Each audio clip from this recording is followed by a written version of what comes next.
New Thought Media Network. We are a global broadcast network of positive music, media, and entertainment, inspiring humanity's evolution along the journey of enlightenment and creating a world of love, peace, empowerment, and prosperity for all. New Thought Media Network. Positively inspiring. This is What's Up and Why, bringing you the bright side of life, one fun moment at a time.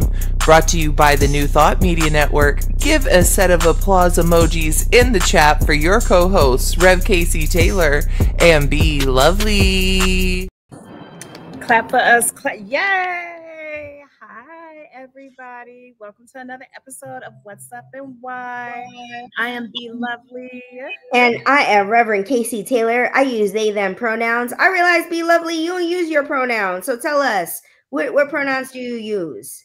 I use she, her. All right. I appreciate it. She that girl.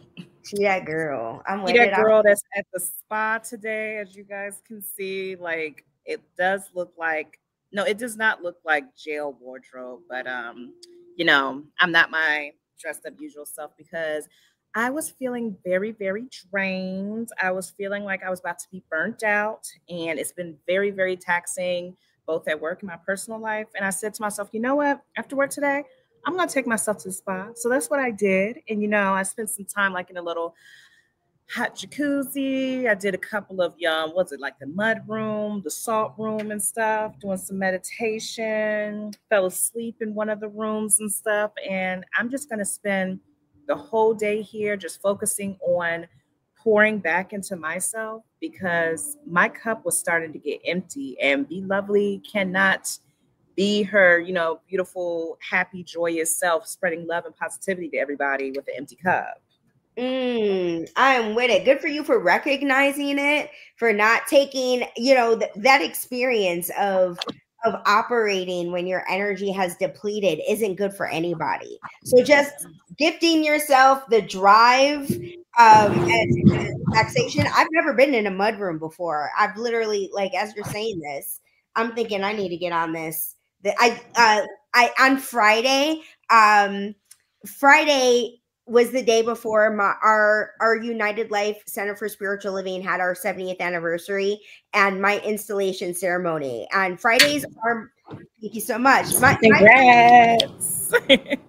My Fridays are my personal Sabbath. And so because it's already a day that I have designated in my week to do zero work, to pour fully into myself. But as I was getting ready for this big celebration, I saw the value of letting this day be my pamper day. I got my nails did. I went somewhere nice in downtown that I'd never. See the nails. Let's see the nails. Sorry to cut you off. Sparkly. Yes, we love sparkle. And got my toes did too. And I got a facial, and this place that I go to get facials is super cheap for what I get. You know, like usually I went to like a Massage Envy. Massage Envy charges $125 flat for a facial. This place charges $85 and I get the entire place to myself.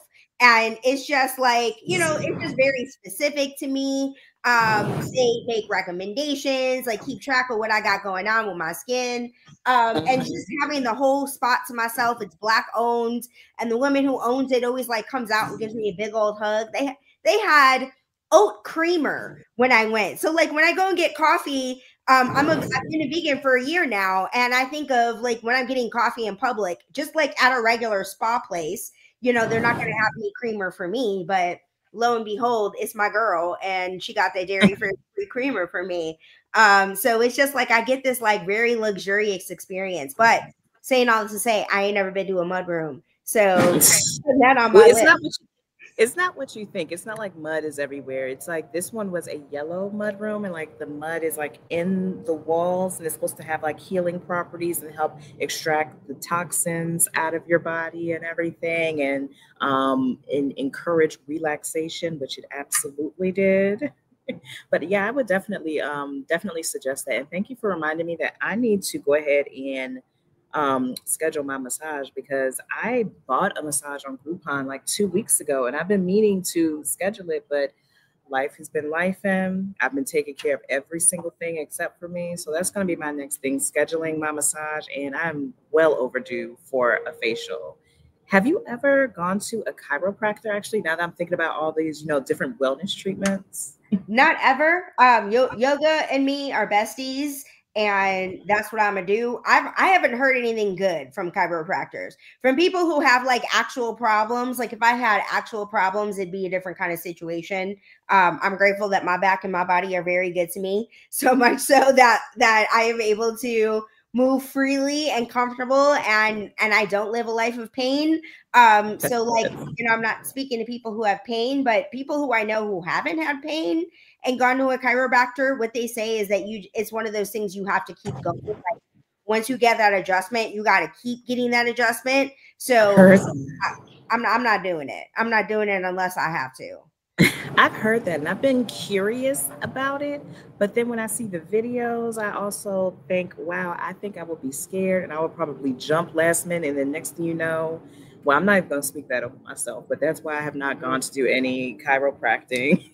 I stick to you're actually the one that got me into yoga, because I do hot yoga now, which is one of the most amazing activities. I feel like if I can survive being in a room that is heated well over 100 degrees with steam, stretching my body into these impossible positions, then I can conquer anything that the day throws at me. It's a very empowering activity. Yes. What about acupuncture? You ever tried that? I've been curious about acupuncture. I would try it, even though I'm not going to lie, that Final Destination movie, when somebody, with the acupuncture had their demise, that kind of scared me. But I wouldn't be opposed to trying it, especially since I've heard like a lot of good things about Eastern medicine and, holistic practices and stuff. I've been taking an herbalism class, which it's interesting. And it definitely is Western. It's inspired by Eastern medicine and rituals. But what I really love about this class is it's really kind of rooted in, like, it's in Oklahoma. Like, I literally go to a farm and learn about herbs and like how to make teas and stuff like that. And it's really about like indigenous traditions and using plants that are local to Oklahoma. And it's just been really interesting to think about. What I learned through this herbalism class is how we used to, as a people, really use herbs and natural foods as a way to heal, and things like acupuncture and yoga, like really physical things with our physical body. And this class taught me that around the 70s, they really started cracking down on these natural practices and really leaning towards pharmaceutical drugs because they're more profitable for somebody to, to say you can resolve this by like growing some food in your yard and eating it versus buying the drug. It wasn't profitable. That's what they taught me. So what is the most interesting thing that you've learned from this herbal class? Well, the reason I chose to take it as a minister, the spiritual energy of it all, that there's this recognition that there's a ritual in yesterday we talked about how the experience of drinking a tea versus taking the tincture, there's nothing ritual like putting a dropper in your mouth versus like having something warm and hot and like cozying up to it and enjoying it and smelling it as you take in your first sip. So today, I actually went to a breakfast with a bunch of ministers, and they had this like good cup of herbal tea that I ordered, and had just a very different experience at this breakfast by having chosen this herbal tea because like these herbs are on my mind. So I think I'm interacting with the world that I live in very differently by like being very intentional about what I'm putting in my body and chopping up herbs and vegetables for, soups and salads and things that I make, and just feeling really good about how I walk through the world and what I'm eating. Nice. I like that. I want to add on to that. I've been listening to, speaking about, what we're putting into our bodies and how we're walking into the world. I've been walking in the world a lot better now ever since I came across Little John's meditation and affirmations albums. And you all know who Little John is, the turn up. Of course. Yeah. Exactly. But last year he released a meditation and an affirmations album, and I was on a walk last week, and it popped up into my mind. So I said, let me give it a listen. And so I did his mindful breathing meditation, which definitely surprised me because I went in there kind of like I didn't really have expectations. I'm like, okay, this is a guy who's known for turning up, for partying, crunk and all that stuff. So I didn't know really what to expect listening to the album, but I was really, really blown away by his affirmations album because he has different tracks. Each track is a different type of affirmation. My favorite is affirmations for positivity, and the way how like he's very, very relaxed in his tone. There's a beautiful sound bath that's in the back I listen to now every day before I go into work. I listen to affirmations for positivity, for happiness, for abundance, and for attracting good things. And I definitely recommend it. So if anybody, if you're on a music platform, if you are able to give Little John's affirmations or his mindful meditation album a listen, it will definitely blow you away in the best possible way. I was super surprised by it. And also Andre 3000's flute album, New Blue. I listened to that to go to sleep. Yes. That puts me to sleep. Did you hear his new piano album that he released the night of the Met Gala? I have not. And I haven't heard this affirmations album either. I heard Lil Jon's first meditation album, but I haven't heard the affirmations one. So I am definitely behind and grateful for, as we're highlighting these Black artists, it's reminding me of who I want to give reverence to. So I would love to shift our conversation into introducing the segment where in giving reverence, I give reverence to someone in our modern day world or someone in history that isn't as highlighted, isn't a historical figure that we talk about very much. And in honor of Pride Month, I would love to honor William Dorsey Swann, who is the original drag queen. William Dorsey Swann was one of the original female impersonators, born enslaved and lived through the experience of emancipation, where there were celebrations on the East Coast in Baltimore called Emancipation Day celebrations, and William Dorsey Swann was known as Queen of the Grand Drag. So the whole term drag queen came out of William Dorsey being their full authentic self, showing up at these Emancipation Day celebrations.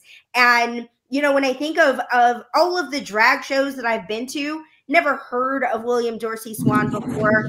We don't really live in a world. And despite the fact that Pride is being celebrated everywhere, we don't see a lot of celebrations of the individuals. I've seen a lot about the women who set off the Stonewall riots. Marsha P.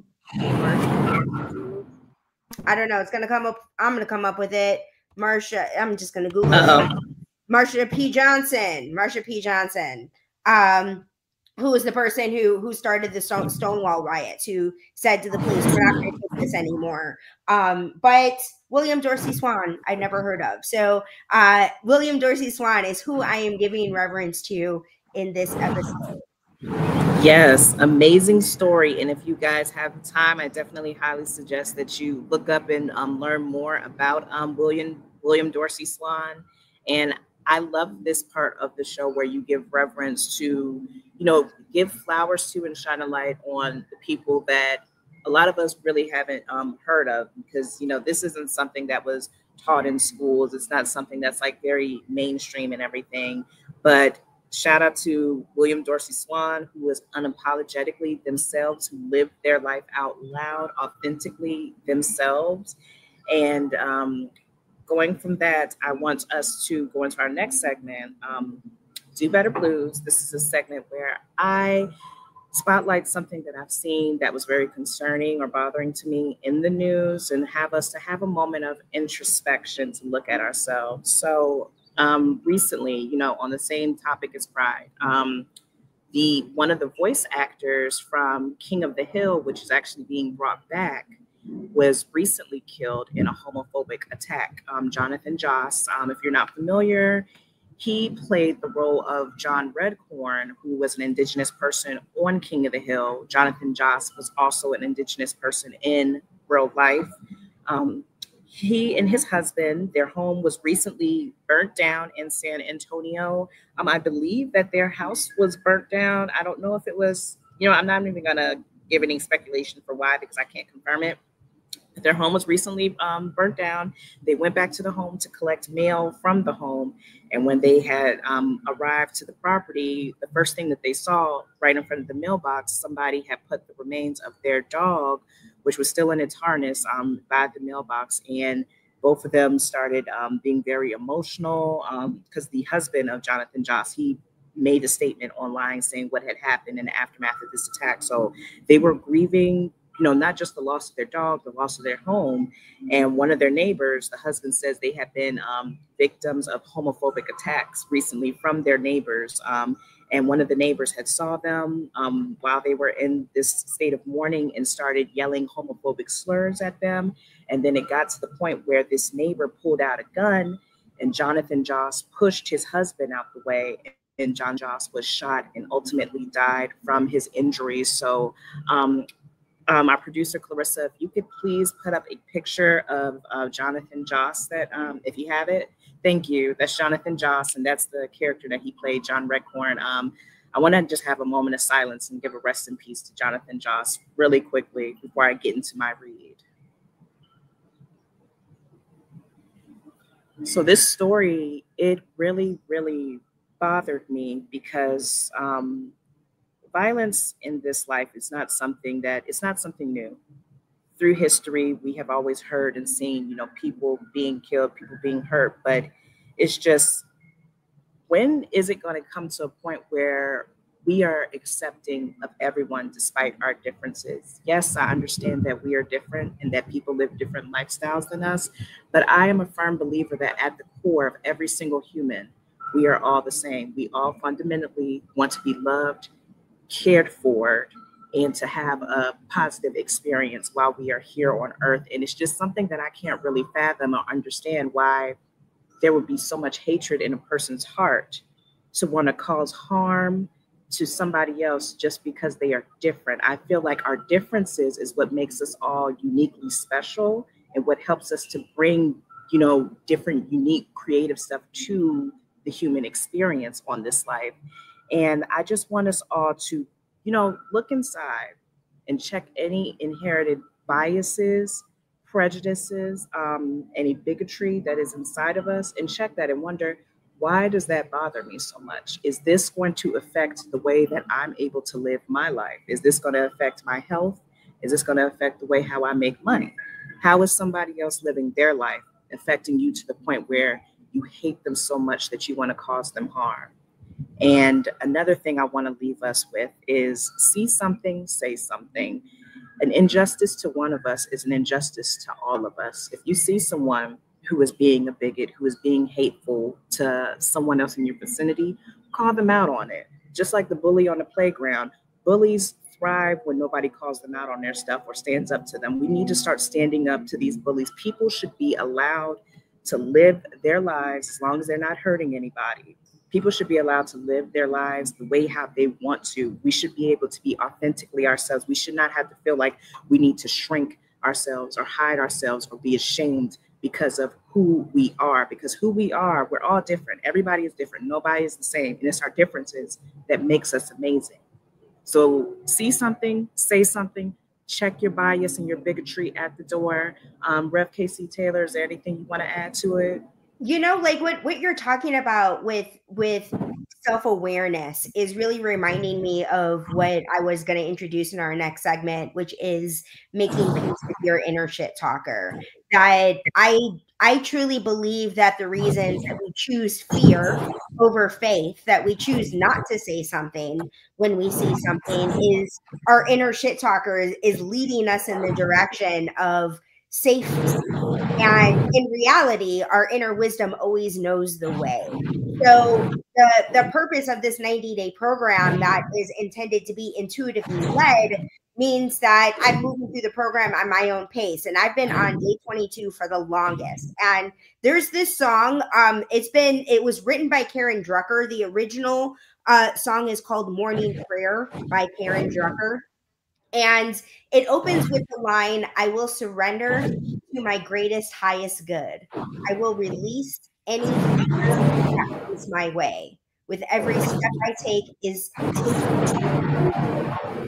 and starting my day with that recognition, one, helps me grapple with, deal with the world that I live in right now, and to also empower me to hear my inner wisdom, my inner voice more clearly. So when I say something that scares me, see something that scares me, or my intuition is guiding me to make a decision that scares me, like leaving my life of Los Angeles behind and moving to Oklahoma City, that this practice has really supported me, and these recognizing that spiritual practice could look any kind of way. It can look like meditation, it can look like prayer, but it also can look like listening to a song and letting the lyrics of the songs wash over you. The other thing that I was thinking about is, as you were sharing the kind of the state of the world that we're in right now, is so much of that hatred and division, I've really learned, came out of the way that our school systems socialized us to show up. That the reason that Black people have seen themselves as second-class citizens and been treated as second-class citizens is our school systems are designed to do that. And my mom and I are leading a book study starting July 3rd on the book Original Sins, The Miseducation of Black and Native Children and the Construction of American Racism. And so we'll be leading a 7-week space to help people identify these things, because, you know, like the reasons we're experiencing hatred and violence is, I believe, that there aren't spaces for this healing to occur, for people to identify where the beliefs even came from, and to be held in safety as we unpack and move through this experience of unlearning together. Yeah. Oh, I'm definitely going to want to join in on that book study, because that book sounds really, really good. I hope you do. Do you did you already do Making Peace with Your Inner Shit Talk, or did you want that was it? I Will Surrender. That is I Will Surrender by Faith Rivera is her version. And Karen Drucker, Morning Prayer, same song, same lyrics, just different singers. And Faith Rivera uses that title, I Will Surrender. Karen Drucker called it Morning Prayer when she wrote it originally. Thank you for sharing that. And I just want to give one more rest in peace to Jonathan Joss. That story, when I read that, I was really brokenhearted about it, because I just feel like we should be at a point now where this isn't something that is still a part of our society. But then also, when I think about the history of humanity, violence and hatred has always been something that's woven into the fabric of society. But I'm very hopeful that someday, I don't know when, but like, what was that song on Mariah's first album? There's Got to Be a Way. One day we'll be able to live in unison, in peace, whenever that day comes. But I know tomorrow she's going to be taking us a ride on the dangerous side with her new album, her new single that's coming out. Was it Type Dangerous? I'm looking forward to that as we go into the weekend. That's why Mimi is right behind Taylor. Represent. I'm excited for this, though, because this is my first time being a full-fledged lamb, being a part of, a rollout for her projects, because I was a casual fan, like during the Emancipation era. Like my mom, she played that album out, and I stole the album from her and would listen to it myself. But I never considered myself, I didn't even know what a lamb was, but I didn't become a lamb until after I read her memoir in 2020. Thanks to you. You're the person that, got me to jump on the Mariah train. And baby, I am not coming off. I am ready for this new era. I am loving, the sexiness, the opulence that she's putting out. And I'm ready for my girl to get all her flowers, because people play with Mariah and make it seem like, you know, she only comes around during the holidays and then she freezes and we thaw her out. No, honey, the lambs have her thawed out year round. Yes, we do. Yes, we do. I'm grateful that you have jumped on the Lamely train. And as we started this episode a bit later, we should probably close out. Would you like to pray out, or would you like me to pray out? You let me know. I can pray out since you prayed us in. So wherever you are, take a deep breath and take notice of your breath and how your chest moves as your breath comes in and out. And I want us, as we step away from this episode today, to move with love at the forefront of all of our interactions. I want you to be thoughtful of the people who are surrounding you and how your actions can impact their experience here on this earth. Move with love, move with honesty, move with positivity, and move with the intention to want to leave each room that you enter better than how you found it. And let there be peace and harmony among all of us. And it all starts with the individual choosing peace and harmony within themselves, because you are how you feel about yourself and how you treat yourself is what you exude to the world. So let's exude positivity, let's exude love, and let's exude care for our fellow human beings. And as we exhale, I want us all to, end this prayer in whatever way that makes you feel most comfortable. I'm going to end it by saying amen. And so it is. See y'all next time. Have the best day ever.